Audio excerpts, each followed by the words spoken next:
Ассаламу алейкум, урматтуу мекендештер, жердештер, арбаңыздар. Силер менен бүгүн болчу маек бул орусча айтканда трудовой договор. Кыргызча айтканда эмгек келишим деп коет. Өткөндө биз ошо эмгек келишим боюнча бир видео жазганбыз, бирок тилекке каршы көп мекендештерге ал маалымат эмнегедир жүрөгүнө кирген жок, сиңген жок. Ошон үчүн дагы бир жолу толуктоолор менен айтып коелу деп чечтик.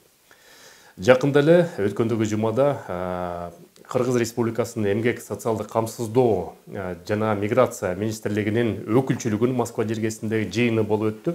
Ал чогулушка бизди да чакырып, ошол жерден бир сыйра эмгек келишим боюнча талкуу болду, чоң талкуу болду. Жаңы мыйзамдар боюнча, жаңы толуктоолор боюнча. Ошо боюнча трудовой договордун негизги максаттары кандай алса болот, эмне кылып алса болот, кантип иштеш керек, бүт баарын силерге айтып берели. Биринчиден эмгек келишимди баарыңар билесиңер, силер 3 айга келгенде биринчи 3 айлык мөөнөткө уведомление деп коет, регистрацияга каттоого турасыңар. Андан кийин эмгек келишимдин негизинде 1 жылга узартасыңар.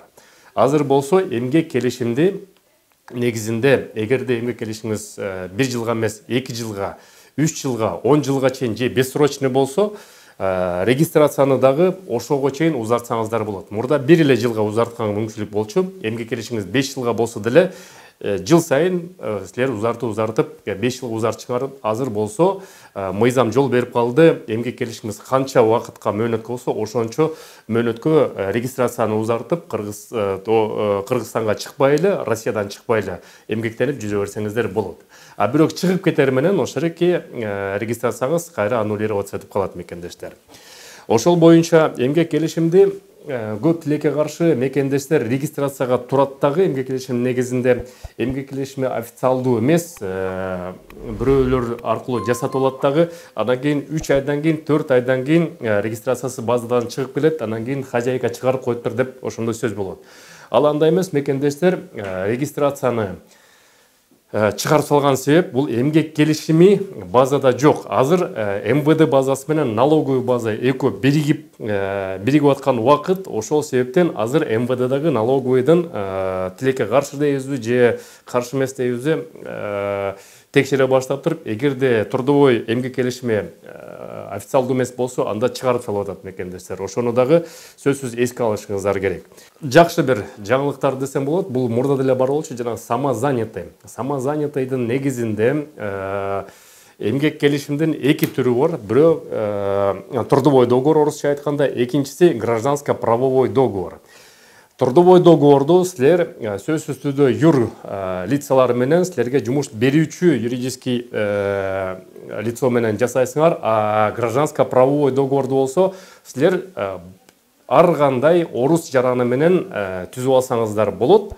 Ал деле азыркы күндө ошо эмгек келишимде трудовой договордун юр лицо менен түзгөндө эле бирдей эле правовой статуска ээ. Ошонун негизинде өзүңөрдү, балким силер таксист болуп иштейсиңерби, же нянька болуп иштейсиңерби, же бирөөнүн үйүндө садовник болуп иштейсиңерби, ошо хозяин менен келишим түзүп аласыңар. Ошонун негизинде налог.руга регистрация болуп туруп, самозанятый болуп туруп. Эгерде силер хозяинга кызмат, физлицого кызмат кылсаңардар 4% төлөйсүңөр. Эгерде юридикалык мекемелерге кызмат кылсаңыздар, анда 6% налог төлөйсүңөр. Ошонун негизинде регистрацияны дагы узартып алсаңыздар болот мекендештер. Дагы бир жакшы жаңылык деп койсом болот.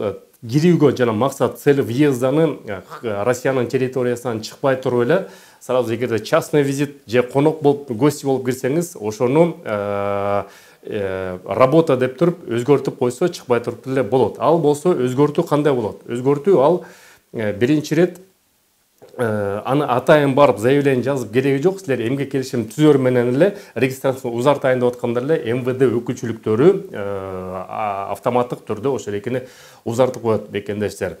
Ал болсо федеральный закон о правовом положении иностранных граждан, статья 5, статья 13, номер 115.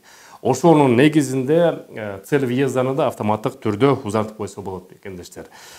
Анан кийин эгерде автоматтык түрдө узартпай аткан учурлар бар, билебиз.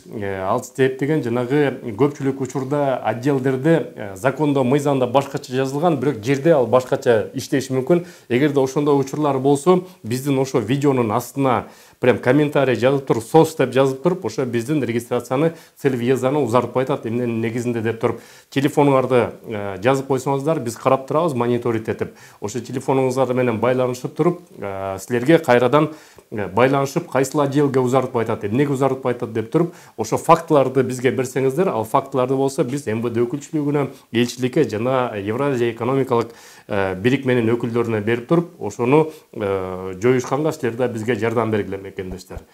Сак саламатта болуңуздар, аман эсен болуңуздар. Силер менен Кыргыз диаспора кеңеши төрагасы мен Кубанычбек Осмонбеков. Көрүшкөнчө мекендештер.